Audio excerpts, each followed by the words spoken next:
After 14 years of marriage, I finally realized I was the only one fighting. Her emotional affair, pain pill, addiction, and the explicit photo she accidentally posted while I was at work broke what was left of me. I never imagined I'd be in a position where I'd consider walking away from the woman I vowed to spend the rest of my life with. We've built a life together, 3 beautiful children, a home filled with memories, and 14 years of shared ups and downs. But over the years, cracks have formed that I've tried desperately to patch. Now, I'm standing in the middle of those cracks, wondering if the foundation is just too damaged to repair. I'm a 38-year-old man, and my wife is 35. We met when we were both young and full of dreams. She had this spark about her, the kind of energy that drew people in. I was more reserved, steady, reliable, the type to plan things out and take my responsibilities seriously. Maybe that's why we worked in the beginning. We balanced each other. We got married young, and soon after, we started our family. Our children are the best part of my life. Watching them grow, laugh, and learn has been the one constant source of joy, even when everything else feels like it's falling apart. But around 9 years ago, everything shifted. I'll never forget the night I discovered the first betrayal. I was cleaning up after dinner while she was putting the kids to bed. Her phone buzzed on the counter, and I glanced at it absent-mindedly. The message preview stopped me cold. It was from someone I didn't recognize, a man. The tone was too familiar, too personal. Against my better judgment, I opened the message. What I found was a trail of deleted messages, but enough remained to tell the story. She had been texting this man for months. Emotional messages, late-night confessions, flirting, photos. She insisted they never met in person, and maybe that was true. I wanted to believe it. But a part of me always suspected there was more. She broke down when I confronted her, sobbing and apologizing, saying she was lonely, that I had been distant, and she wasn't wrong. I had checked out emotionally. I had fallen into the pattern of work, bills, routines. I stopped showing her affection, stopped engaging in the little things that made her feel seen. But even so, her betrayal cut deep. I would never have crossed that line. She begged for marriage counseling, and I agreed, for the kids more than anything. I didn't want them growing up in a broken home, and deep down, I hoped we could find our way back to each other. Counseling helped us uncover a lot of buried pain. I acknowledged where I'd gone wrong, and she admitted the emotional affair had been a mistake. For a while, things got better. We reconnected in small ways. I started being more present, and she seemed genuinely remorseful. But trust, once broken, is hard to rebuild. Even during good times, there was always a shadow of doubt lingering in the back of my mind. About 5 years later, another bombshell dropped. One I never saw coming. We were on a family vacation, something I'd spent months planning. It was supposed to be a reset for all of us. But from the moment we arrived, something felt off. My wife was disconnected, erratic. She slept for most of the trip, was irritable when she was awake, and seemed dazed all the time. At first, I thought it was stress, or maybe she wasn't feeling well. But then I found the empty pill bottles in her suitcase, prescription medication, more than she should have needed for a short trip. When I confronted her, she didn't even try to deny it. She cried and admitted she had developed a dependency on her medication. It had started gradually, she said. She had been prescribed something for anxiety and pain, but over time she started taking more than she should have, chasing a feeling of calm that she couldn't find any other way. I was angry. Not just because she had hidden this from me, but because she had brought our children on a trip while she was high nearly the entire time. Thankfully, she had never put them in danger, but it was a close call. I felt like I had failed them by not seeing the signs sooner. Still, we got her help. She agreed to counseling again and went through a treatment program. Things improved. Slowly, I started to believe we might come out stronger on the other side. But that hope didn't last. Last year, another strange incident made my stomach drop. She called me at work, frantic, saying she had accidentally posted an inappropriate photo of herself on social media. She deleted it quickly, but not before a few people had seen it, including someone from her work. When I got home, I asked to see her phone. She was hesitant, and that hesitation told me everything. When I finally looked, I found deleted conversations. Some had been wiped completely, but a few remained, enough to see that she had messaged someone telling them to delete the photo if they had saved it. She claimed she had been using the camera to check something on her body, that it was an accident. But why would she send it to someone else? Why would she delete all the messages unless there was something she didn't want me to see? I didn't have concrete proof that she was changing again, but I knew that feeling. The same one I had years ago. That sinking, twisting weight in my chest. It was back, and I couldn't ignore it. We had a serious talk afterward. I told her that I felt like I was just a paycheck to her now, a background character in her life. She said she understood, and for a short time things were better. We tried to make more time for each other. We went on dates, talked more, laughed more. But recently that fragile peace has been crumbling again. I noticed her medication bottles were emptying faster than they should. At first, I hoped I was imagining things. But the signs were all too familiar. Slurred speech, mood swings, long naps during the day, dull eyes. And that old, gnawing worry returned. What if she spiraled again, and this time our kids got caught in the fallout? Just last week, things came to a head. She had taken so many pills that I genuinely feared for her safety. She could barely stay awake. I had to physically take the remaining pills away from her. I hid them because I didn't know what else to do. Watching the woman I loved slip away like that, it broke something in me. I confronted her again. She didn't deny it. She admitted she was using more than she should, but she brushed it off. Said she could manage it. Said I was overreacting. That she didn't need help. But I've seen this pattern before. I know where it leads. And the worst part is, I still love her. I love the woman she is when she's not consumed by addiction. I love the mother she is to our kids, gentle, nurturing, playful. I love the glimpses of the person I married all those years ago. But those glimpses are getting fewer and farther between. I work full-time. I'm trying to launch multiple business ventures to secure a better future for us. I carry the financial burden of our household almost entirely on my own. I've done everything I can to support her, to stand by her through the worst of it. But now I'm starting to wonder if staying is doing more harm than good. I don't want to break up my family. The thought of my kids growing up in a split household tears me apart. But what example are we setting for them if they grow up watching this? What lesson are they learning if they see me constantly sacrificing myself for someone who won't meet me halfway? I'm emotionally drained. My heart still holds love for her, but my trust has worn thin. It's not just about the past betrayals. It's about the lies, the secrecy, the denial. The way she smiles through it all like everything's fine, even when the walls are caving in. I've spent years hoping she'd choose us, choose to fight for our family. But at some point, I have to stop fighting alone. I've started looking into separation, not because I want to, but because I might have to. I haven't made any decisions yet. I'm still holding on to a shred of hope that she'll see how serious this is, that she'll finally choose recovery and honesty. But I can't keep sacrificing my peace for the illusion of stability. If you've made it this far, thank you for reading. I don't know what the right answer is. Maybe there isn't one. Maybe it's just about choosing the least painful path. All I know is that I'm tired. And I need to start choosing myself too, for the first time in a long time. Story 2. After losing my father and trusting him to save me, my boyfriend betrayed me with a secret affair. Now I'm torn between forgiveness, self-respect, and the pain of loving someone who hurt me.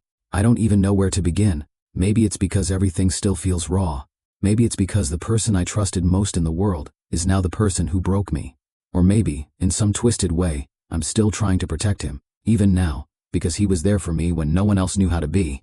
I'm 27, and I've been with my boyfriend, he's 26, for a little over 4 years now. It hasn't always been easy, but there was love. A lot of it. At least, that's what I believed. Until recently, I never doubted that we were in this for the long haul. We'd talked about moving in together permanently, starting a family one day, and even picking out names for our future pets. We dreamed small, shared routines, and built a world that felt like home. But last July, my world shattered. My father passed away suddenly. One moment he was there, the next he was gone, heart failure. No warning, no time to say goodbye. The days after are still a blur. I was drowning in a grief I had never imagined possible. It was like my chest couldn't hold enough air to breathe properly, and every second felt heavier than the last. And my boyfriend, he stepped in. Fully. Unconditionally. He dropped everything and became my anchor in a storm I couldn't navigate. He held me when I cried myself to sleep. He made sure I ate, showered, and left the house, even when I didn't want to. He listened to me rage, break down, and emotionally lash out when the pain got too big to hold inside. He never raised his voice, never fought back, never made me feel like a burden, even when I know I was difficult to be around. He stayed, and in many ways, he saved me. But somewhere in the process of saving me, I think he lost himself. Our relationship wasn't perfect before my dad passed. We had unresolved issues, miscommunications, unspoken resentments, and arguments we kept brushing under the rug. He had his own emotional weight to carry, especially regarding his family. He left home at 19 and hadn't spoken kindly of them since. There was trauma there, things I only partially understood. But when I spiraled, he put his own healing on hold and focused on me. It wasn't until Christmas that everything cracked open again. He traveled back to his home country over the holidays, something he hadn't done in years. I encouraged him to go. I thought maybe it would be good for him to reconnect, to take a breather. I honestly believed the time away would help him, maybe even help us. But when he returned, something was different. He was quieter, a little more guarded. I didn't think much of it at first. I assumed he was just processing the trip. But then, a few weeks later, I noticed changes in how he interacted with me. More hesitation, more guilt behind his eyes. I asked him what was wrong, and that's when he told me. He admitted to making out with a girl during a night out. Said it meant nothing. Said it was a stupid, impulsive mistake. I was hurt, but I tried to understand. Then came the bigger blow.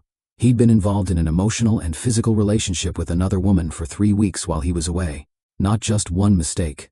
Not just one moment of weakness. This was intentional. Ongoing. Betrayal. Day after day. He cried when he told me.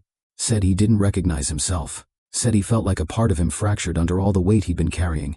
His trauma, my grief, our strained connection. He told me he was so focused on keeping me afloat that he neglected himself until something inside him snapped. That when he went home, all the memories and unresolved pain came flooding back, and he felt like he became someone else. Someone who just wanted to forget everything, even if it meant doing something that went against everything he stood for. He told me he regrets it more than anything. That he didn't stop thinking about me the entire time, that he was ashamed of what he'd done, and he didn't tell me right away because he was terrified of losing me. And I don't deserve your forgiveness, he said, but I want it more than anything. I want you more than anything. And now, here I am, sitting in the rubble of what used to be us, wondering how I'm supposed to feel. Because the truth is, I still love him. That's what makes this so confusing. I love him for being the one person who didn't run away when I was at my lowest. I love him for holding my hand in the dark when I couldn't see a way out. I love the version of him who made me laugh, who remembered the way I take my tea, who sat through silent evenings without demanding I explain my pain. That man felt like home. But now, I also see someone else. Someone who made deliberate choices to betray me. Someone who built a separate reality with another woman while I was still grieving, still trusting, still hoping we could make it through anything. I keep asking myself the same question over and over, if I truly wanted to forgive him. Could I? Because a part of me believes I might be capable of it. I understand grief. I understand trauma. I understand what it's like to feel so lost that you grasp onto anything that promises relief. I understand, on a human level, what it's like to make mistakes in moments of deep personal crisis. But understanding doesn't erase the hurt. It doesn't unmake the betrayal. It doesn't change the fact that while I was clinging to him for support, he was giving part of himself to someone else. I've spent nights staring at the ceiling, playing out different futures in my mind. In one future, I forgive him. We go to therapy, both individually and together. We rebuild trust, slowly and deliberately. We have hard conversations. We cry. We grow. Maybe in time, the weight of what happened becomes lighter, and our relationship becomes stronger for having survived the storm. In another future, I walk away, not out of anger, but out of self-respect. I choose to protect my heart, to prioritize healing over rebuilding. I start over. It hurts for a long time, but eventually I find peace, and maybe even someone who never makes me question where I stand. Both futures scare me. I haven't made a decision yet. Some days, I lean towards staying. Other days, I feel like leaving is the only option that preserves my dignity. I know what he did wasn't about me, but it still impacted me deeply. It took something sacred from our relationship. It planted a seed of doubt I don't know how to remove. What complicates things even more is that he's not pressuring me. He's doing the work, going to therapy, writing letters he hasn't even shown me yet, journaling, meditating. He's trying to rediscover himself, and I can see the pain in his eyes when he looks at me. I believe him when he says he's sorry. I believe that he's not proud of what he did. But is remorse enough? People always say love is supposed to be unconditional, but what they forget to mention is that trust isn't. Trust is built, earned, and once broken, it can take years to rebuild, if it ever does. I guess I'm writing this because I don't have answers, and maybe someone out there has been through something similar. Maybe someone knows how to sit with this much contradiction. Loving someone who hurt you, grieving a relationship that technically still exists, wanting to forgive but not knowing if you truly can. If you've read this far, thank you. Sincerely. It means a lot just to be heard right now. And if you've got advice, anything, really, I'm open. Because right now, I'm standing at a crossroads, and the road ahead feels foggy no matter which way I turn. Story 3. After 10 years, children, and constant travel, I discovered my partner's emotional affair with someone in our community. Now I'm stuck between trying to rebuild trust and walking away from my peace. I don't usually write things like this. I've always been the type to keep my personal life quiet, to sort things out privately, and to carry my burdens with a calm face. But now, I find myself feeling stuck, mentally, emotionally, and spiritually. Maybe writing this out will bring clarity, or maybe someone out there will read this and understand exactly what I'm going through. I've been with my partner for over 10 years. We share a home. We've built a life together, more than a decade's worth of memories, routines, joys, and struggles. And most importantly, we have children who mean the world to me. They are the reason I wake up every day and keep pushing forward, even when the weight on my shoulders feels unbearable. My job requires me to travel often, and that's always been a reality in our relationship. I've done my best to balance everything, being present when I'm home, supporting her emotionally and financially, and making sure our kids never feel my absence more than they have to. It's never been easy, but I thought we had found a rhythm. Until recently, when I began to feel like something wasn't quite right. Let me take you back to December 2024. Specifically, between the 2nd and the 24th. It was a strange month for me emotionally. I'd been away for a stretch of time due to work and was finally home for the holidays. I was looking forward to being with my family and closing out the year with a fresh perspective. I was also hopeful. We'd had some tension earlier in the year, but I believed that maybe we were finally turning a corner. I wanted a clean slate, a new beginning, so I sat down with her one evening and asked something simple yet heavy. And before we step into the new year, is there anything you want to tell me? I tried to keep my tone neutral, not accusatory. I told her that we had an opportunity for a new start, for change, for our kids, for ourselves. We needed to face the truth, whatever it was, and leave no room for secrets. At first, she brushed it off, said there was nothing, but I could see something shift in her expression, the way she avoided eye contact, the slight tension in her jaw. Eventually, she admitted she had been chatting with someone, said it wasn't serious, just messages, nothing more. Naturally, I asked how long it had been going on. She said it started in March of that year, March to December. That's not a few casual messages, that's nearly 10 months of consistent communication with someone outside our relationship. I took a breath and asked as calmly as I could, was there anything physical between you two? She paused, just for a second, but in that moment, everything inside me dropped. You know when your heart just knows, even before your ears hear the words? That's what it felt like. No, she said. But the hesitancy in her voice told me that maybe there was more she wasn't saying. Now, let me be clear, I didn't come into this conversation without suspicion. I'd been sensing things for a while, things that didn't sit right. Her behavior had shifted over the past several months. Small things that, on their own, might seem harmless, but when put together, they tell a different story. For starters, the grooming habits. Normally she didn't shave unless I was home and we were planning something intimate, but I started noticing that whenever I returned from my work trips, she was already shaved. That stood out. At first I thought maybe she was just taking extra care of herself, which I encouraged, but it became a pattern that aligned too conveniently with my absences. Then there was the time she told me she shaved because she had crabs.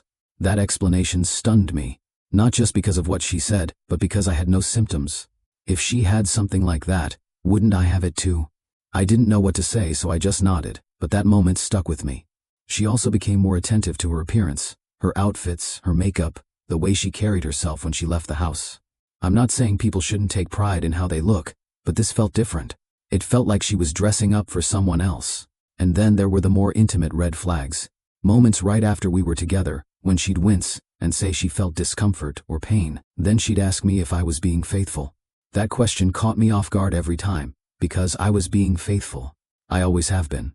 I thought we trusted each other, but the way she asked, it felt like projection, like maybe she was testing me to see if I'd admit to something she herself was hiding. Even after she admitted to chatting with this man, someone from our own community no less, she downplayed it. She said the messages turned flirty, that the man would sometimes send sensual videos, ones she never asked for and didn't consent to. But she maintained that she never responded in kind. She claimed that it didn't escalate to anything more, that it never got physical, that she still chose me and our family at the end of the day. But how am I supposed to believe that? This went on for almost a year. You don't maintain that level of secrecy and emotional intimacy with someone unless there's more beneath the surface. And even if she didn't meet him physically, something I'm still unsure about, emotional betrayal can cut just as deep. She had someone else's attention, someone else's time. She was emotionally investing in someone outside our relationship, while I was away working to support our family. She was hiding it, deleting messages, changing her routine. She changed. And now I'm left trying to piece together what is real and what isn't. Our children are young, but they're observant.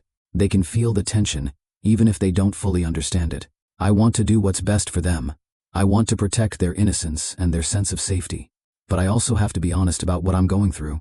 Because I'm confused, I'm hurt, and I feel like I'm walking through fog, unsure of where I'm headed. Part of me wants to believe her, to take her words at face value, and try to rebuild. We've built so much together. We've overcome hard times before. Maybe this is just another rough patch, one we can heal from with time, honesty, and effort. But another part of me, one that's growing louder every day, tells me that the trust has been fractured, that she's only telling me pieces of the truth, that if I hadn't asked, she never would have come forward at all. And that realization hurts more than anything. What kind of relationship are we in if we only tell the truth when forced into a corner? I know some people might say, "It was just messages. Nothing happened." But to me, emotional infidelity can be just as damaging as a physical affair. She gave part of herself to someone else. She confided in him. She let him see sides of her that she hid from me. And now she wants things to go back to normal, as if her confession ended the storm. But I'm still in it. I'm writing this, not because I've made a decision, but because I'm searching for one. I've always believed in commitment, in family, in working through the hard times. But I also believe in honesty, in integrity, and in the value of self-worth. So here I am, torn between staying for the sake of the children and the life we've built, or leaving for the sake of my sanity and my own peace of mind. If you've been through something like this, I would truly appreciate hearing how you navigated it. If you stayed, how did you rebuild trust? If you left, how did you move forward, especially with children in the picture? I'm not looking to make a decision overnight, but I know I can't sit in this limbo forever. For my kids, for my heart, for the man I'm trying to be, I need clarity. Even if the truth hurts, I would rather face it than live in doubt.